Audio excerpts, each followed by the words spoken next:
Olá, o Assembleia Entrevista traz para a pauta um tipo de tecnologia que tem sido cada vez mais aplicada no Paraná nos setores públicos e privados, o reconhecimento facial. E para essa conversa a gente trouxe o Alexandre Alves Cordeiro, que é desenvolvedor de aplicações web. Obrigada pela sua participação, Alexandre. Primeiro, acho que é bacana a gente tentar explicar um pouquinho, né? O que é o reconhecimento facial, como é que funciona esse tipo de identificação biométrica?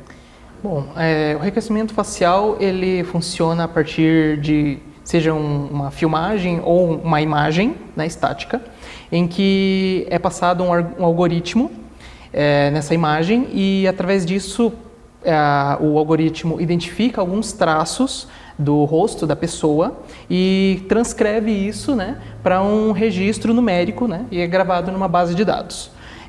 Através do reconhecimento prévio, né, do registro prévio, é realizado então um confronto, né? Por exemplo, uma câmera de vigilância, né, que está apontada para um determinado lugar público, ao reconhecer o rosto, o desenho do rosto de uma pessoa, ele captura aquela imagem e confronta com a base de dados previamente cadastrada, seja pública ou uma base privada. Então, o algoritmo compara para ver se aqueles dados batem, né, a curvatura do olho, E quais são os pontos assim que na hora de você capturar essa imagem é levado em conta?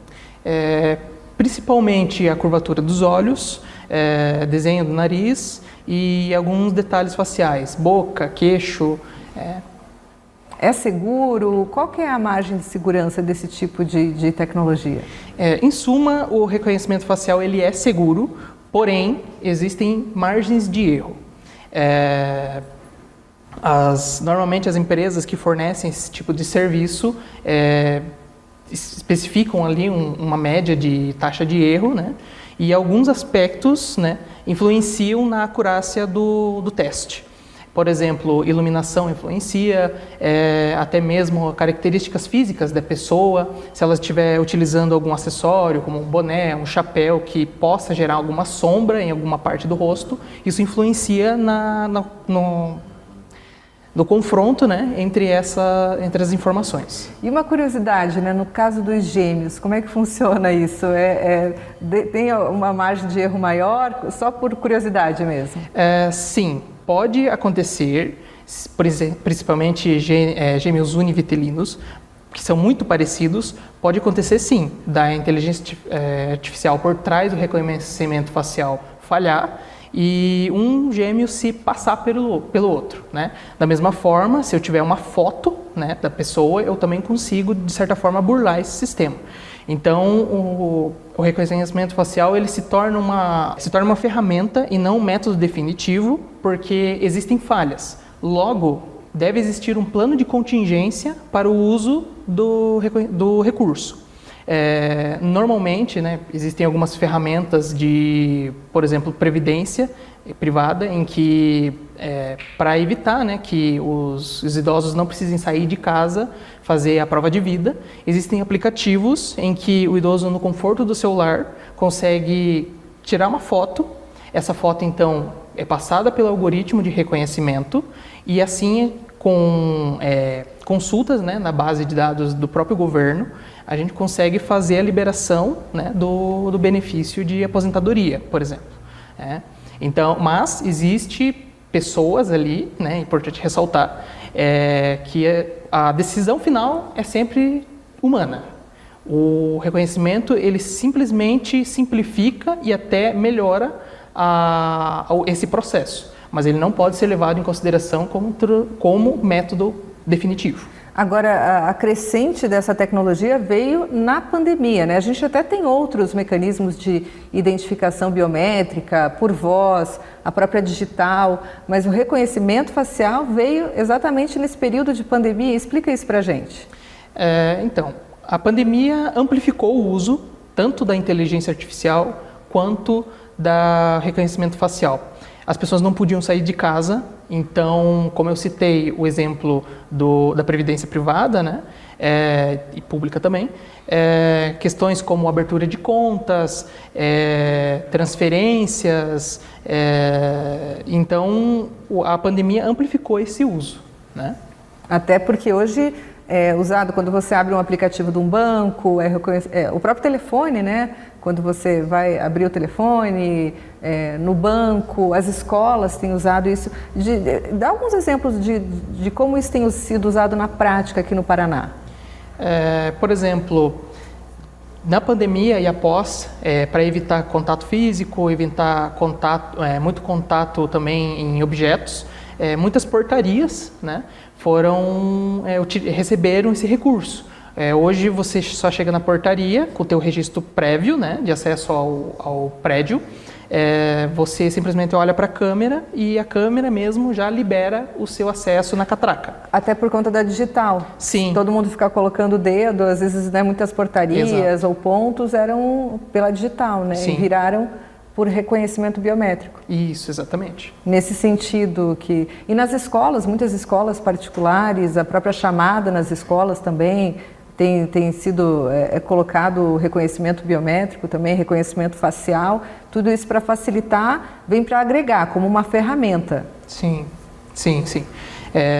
Então, mas lembrando, né, o reconhecimento ele simplesmente é uma medida de automação e não definitiva. Nas escolas, principalmente, que tem a questão dos menores, né? As imagens não podem ser vazadas nem algo assim. Deve existir uma segurança nessa questão. Então, tem que existir uma política, assim como a LGPD, que garante que logins e senhas não vazem para gerar vazamentos de dados. Até porque acho que essa é a grande polêmica desse tipo de tecnologia, né? De segurança de dados, a vigilância, né? Muita gente se incomoda com Sim. isso. É nesse sentido que é preciso reforçar essa política, as regras, o controle. Sim, sim, exatamente. E nos aeroportos, como é que a gente vê a aplicabilidade disso também? Controle de aeroportos, fronteiras, a polícia também usa bastante esse tipo de ferramenta para identificar pessoas suspeitas. Como é que funciona esse cruzamento de dados? Então, em suma, hoje, para você criar uma inteligência artificial que reconheça uma imagem é algo muito custoso, que demanda tanto tempo quanto investimento. Então, existem soluções prontas no mercado em que você paga, né, um serviço, você paga e você utiliza, né, dentro de uma cota, o serviço de reconhecimento facial. Você cria uma imagem, envia essa imagem para esse serviço e esse serviço te devolve as informações. Opa, esse cara tá certo, é ele mesmo. Opa, não é, né? Então, por exemplo, citou a usabilidade em forças policiais, né? Hoje está caindo em desuso o uso em forças policiais por conta da margem de erro desse recurso. Então, por exemplo, colocar uma inteligência artificial numa câmera peitoral de um policial hoje seria algo um pouco complicado, levando em consideração as limitações de cada aparelho. No caso de um banco, por exemplo, num aplicativo, a complexidade do algoritmo que vai fazer a interpretação da imagem e validar o reconhecimento, ele é um recurso mais robusto do que, por exemplo, em outros aplicativos, outros aparelhos mais simples. Então, tudo vai depender ali da necessidade daquela aplicação. E quais seriam as desvantagens? Acho que as desvantagens a gente já falou um pouquinho, né? Dessa questão das pessoas, né, que se importam de ser filmadas em público, sim, dessa vigilância, no caso de muitas câmeras, enfim, desse cruzamento de dados, seria mais ou menos nesse sentido, né? E lembrando que nunca pode ser uma tecnologia única, isolada para definir, principalmente na questão de segurança, né, no uso da polícia, por exemplo. Sim. Entrando no mérito um pouco da IA, muitas pessoas têm aquele estigma, nossa, a IA vai dominar o mundo, a IA vai sair, né, cortando empregos. Não é bem assim. Como desenvolvedor, eu vejo o uso da IA mais como uma ferramenta no auxílio do meu trabalho diário do que algo que de fato irá substituir, né, a função. Assim como o reconhecimento facial existem margens de erro, a IA também, como geradora de textos, como geradora de imagens, né? Hoje a gente tem IAs que geram uma imagem, eu consigo gerar uma foto sua, né, com determinadas características, consigo até gerar vídeos, né? Consigo gerar um vídeo completo de inteligência artificial. Quero um vídeo de uma raposa voando dentro de um avião, eu consigo. Mas isso é assustador também, né? Pra gente. Sim, um pouco. Para você imaginar que podem pegar uma imagem sua, colocar sua voz, falando um outro texto, um conteúdo que não é seu. É assustador, né? As pessoas, elas ficam realmente com receio de tudo isso, de toda essa tecnologia que está surgindo. Sim, hoje... Especialmente a inteligência artificial. Sim, sim. Inclusive, por conta das redes sociais, hoje a gente tem muitos deepfakes, né, que seriam, por exemplo, eu gravar com uma cara de uma outra pessoa, de uma pessoa famosa, enfim, um político. Então, a inteligência artificial, ela tem seus benefícios, mas, porém, ela traz também muitos riscos, né, o uso indevido dela, o uso até criminoso. Então, deve ter A ONU, inclusive, adotou a primeira resolução global, né, que falou sobre inteligência artificial, esse pacto da ONU. Queria que você falasse um pouquinho do que você tem conhecimento sobre isso, Alexandre. Sim, o pacto da ONU sobre inteligência artificial foi o primeiro tópico negociado, discutido na ONU sobre tecnologia. Até então, nós tínhamos somente a questão de direitos humanos, outras políticas públicas.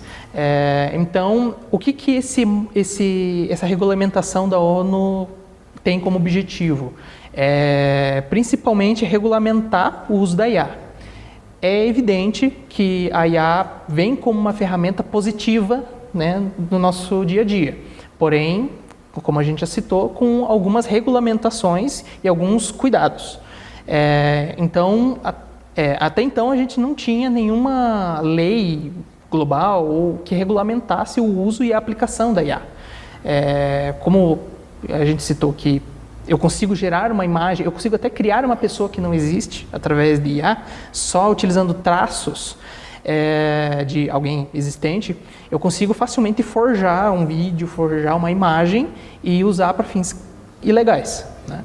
Então, a ONU vem como pacto global, como um acordo de que as ferramentas geradas, né, desenvolvidas em cada país membro, se comprometem a criar regulamentações internas e entre os países, né, a nível nacional e internacional, que regulamentem o uso, né, da IA. E como é que a gente, agora já aproveitando o teu conhecimento, a tua técnica, como que a gente, né, em casa, o indivíduo pode se proteger um pouquinho dessas tecnologias, né, fugir um pouco de golpes, de situações que podem trazer problemas para a gente? Bom, hoje existem mais medidas protetivas, né, do que corretivas. Então, evitar se expor demais nas redes sociais seria uma dica, ver para quem você manda certas informações, compartilha certas informações, tanto informações de áudio, imagem. Hoje, por exemplo, eu consigo forjar um áudio com 10 segundos da sua voz. Eu consigo fazer comigo falando, eu consigo colocar sua voz por cima da minha e consigo, por exemplo, passar um golpe, ter o contato de alguém conhecido e, sei lá, pedir dinheiro, por exemplo, né, fazer um tipo de chantagem. Então, algumas dicas seriam essas. As redes sociais principalmente. A exposição, tem que tomar muito cuidado com tudo isso hoje em dia. Sim, principalmente. Especialmente quem tem filhos, crianças também. Sim, sim, ver com, principalmente se a família tem usam os mesmos computadores, né? Porque hoje aquela questão de filme, né? Tem aquela questão de filme que o cara consegue invadir uma rede, consegue por força bruta romper uma senha, descobrir uma senha. Não é bem assim. Na vida real, tudo parte de engenharia social. Primeiro a pessoa se passa por alguém conhecido, tenta conseguir alguma informação privilegiada sua, algum login, alguma senha, e através desse mecanismo entra nos sistemas. Você burlar um sistema de força bruta utilizando de recursos computacionais é muito custoso e, né, pessoas que não têm uma forte intenção nisso não vão conseguir. Então, o ponto-chave nisso é a pessoa. É ela que tem conhecimento das suas informações pessoais, dos seus logins, das suas senhas. Então, o ponto de partida é sempre isso, manter em segurança os seus acessos. E Alexander, para a gente finalizar nossa conversa aqui, o que você imagina no futuro, né? Você que pesquisa, que estuda isso, que trabalha com isso, como é que você imagina o mundo, né? O país daqui a uns anos, com relação a reconhecimento, a sistemas de identificação biométrica, a inteligência artificial? Como é que você vê o mundo daqui a uns anos? Bom, primeiro, como eu não vejo, né? A IA não vai dominar o mundo, pelo menos não no futuro próximo, porque hoje a IA trabalha com entrada e saída de dados. Então, você precisa fornecer algo para que ela tenha um treinamento e te gere uma saída. Então, eu vejo que futuramente a IA pode ser utilizada principalmente como um instrumento de melhora de processos. Então, por exemplo, em hospitais, em lares de idosos, algo que precise de monitoramento contínuo, mas que exista, né, uma inteligência humana ali por trás, eu vejo que pode ser amplamente utilizada. Né? Hoje na computação nós temos a questão do Big Data, que é a análise bruta de dados, né? Questões, por exemplo, até mesmo que estamos em ano eleitoral, então com certeza é utilizado, né, para análise de dados, contabilização de votos. Então hoje a principal aplicabilidade, e creio eu no futuro, será essa. Refinar os processos que nós temos, colocando a inteligência artificial como o meio do caminho. E o ser humano como alguém que está ali para validar a informação, alguém que está ali para utilizar a ferramenta. Ok. Obrigada pelas suas explicações e pela sua participação aqui no Assembleia Entrevista. Eu que agradeço. A gente fica por aqui. Outras notícias nas nossas redes sociais e no site da Assembleia Legislativa do Paraná. Até mais.